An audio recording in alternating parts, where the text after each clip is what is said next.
Friends, మరి గుడాకేశ ఎవరైతే చేస్తున్నారో, మరి తల్లిదండ్రులు ఇద్దరైతే చేస్తున్నారో వాళ్ళకి మంచి అవగాహన ఉంటుంది కాబట్టి వాళ్ళ పిల్లలకి కూడా నేర్పించవచ్చు జాగ్రత్తగా, చక్కగా. ఎందుకంటే పిల్లలు కూడా చాలా బెనిఫిట్ పొందుతారు ఈ గుడాకేశ సాధన వల్ల. అయితే ఏంటి అంటే పిల్లలకి 8 to 10 hours నిద్ర అయితే కంపల్సరీ కావాలన్నమాట. 10 hours, 20 ఏళ్ళ లోపల ఉంటే 10 hours కావాలన్నమాట. వాళ్ళ ఏజ్ తగ్గట్టుగా అంత నిద్ర కావాలి. ఓకే, ఆ నిద్ర సరిగ్గా అంటే అంతసేపు కూర్చుని కూడా రిలాక్స్ అవుతున్నారు అంటే ఓకే, అప్పుడు వాళ్ళకి గుడాకేశ సాధన ఇవ్వచ్చు అనమాట. అంటే రోజు ఇచ్చి చూడండి, ప్రాక్టీస్ చేయొచ్చు. మంచి ఎక్కువ రిలాక్స్ అవుతూ ఉండాలి వాళ్ళు.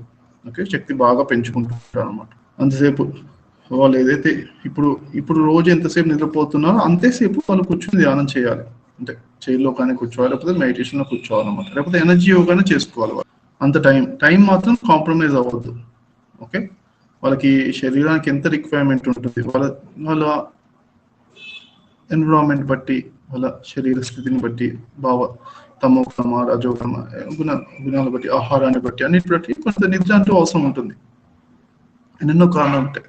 ఇప్పుడు ఎంత నిద్రపోతున్నారు ఒక వారం రోజులు చెక్ చేయండి. ఒక వారం రోజులు మీరు వారం రోజులు ఎన్ని గంటలు నిద్రపోతున్నారు.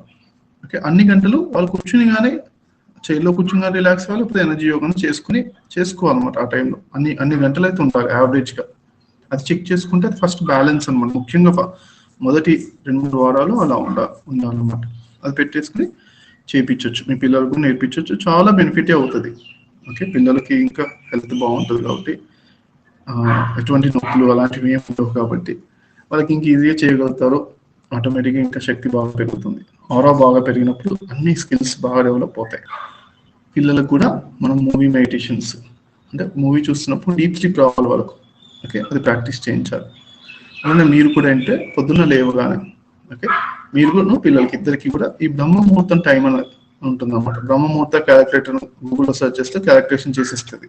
ఫర్ ఎగ్జాంపుల్ ఇవాళ రోజున హైదరాబాద్లో మార్నింగ్ 4:24 నుంచి 5:12 వరకు 45 నిమిషాలు ఉంటుంది ప్రతిరోజు. అయితే మరి ఈ బ్రహ్మ ముహూర్త క్యాలిక్యులేషన్ పెట్టేసుకుని ఆ టైంలో 45 నిమిషాలు పిల్లలందరూ కూడా ఆనుకోకుండా కూర్చుని ప్రాక్టీస్ చేయాలి.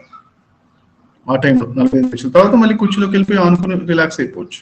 ఓకే, ఆ టైంలో 45 నిమిషాలు మాత్రం ఒక టైం అయితే ఎనర్జీ యోగా చేస్తాం మనం పెద్దవాళ్ళం. పిల్లలు అయితే కింద కూర్చుని ఆనుకోకుండా కూర్చుని కొంచెం స్ట్రైట్గా కూర్చుని రిలాక్స్ అవ్వాలన్నమాట. అది నేర్చుకోవాలి, వాళ్ళు అందరూ నేర్చుకోవాలి. ఆ టైంలో ముఖ్యంగా డీప్ స్లీప్ రావాలన్నమాట. కూర్చుని కూడా డీప్ స్లీప్ రావాలి ఆ టైంలో. ఓకే, కింద కూర్చుని స్ట్రైట్గా కూర్చుని అది టార్గెట్ పెట్టాలి మా వాచ్ లోపల. ఓకే, ఈ విధంగా చేస్తుంటే ముఖ్యంగా స్టార్టింగ్ నైట్ టైం మెడిటేషన్తో స్టార్ట్ చేస్తాం, ఆనుకోకుండా కూర్చుని శ్రద్ధతో. తర్వాత మళ్ళీ బ్రహ్మ ముహూర్తంలో శ్రద్ధగా ప్రాక్టీస్ చేస్తాం. ఈ రెండు కూడా మనం గుడాకేశలో వీలైనంత వరకు అంటే ముఖ్యంగా ఇంప్లిమెంట్ చేస్తాం అన్నమాట. ఓకే, ఈ పాయింట్స్ కూడా మనం యాడ్ చేసుకుని ఇంకా మంచిది.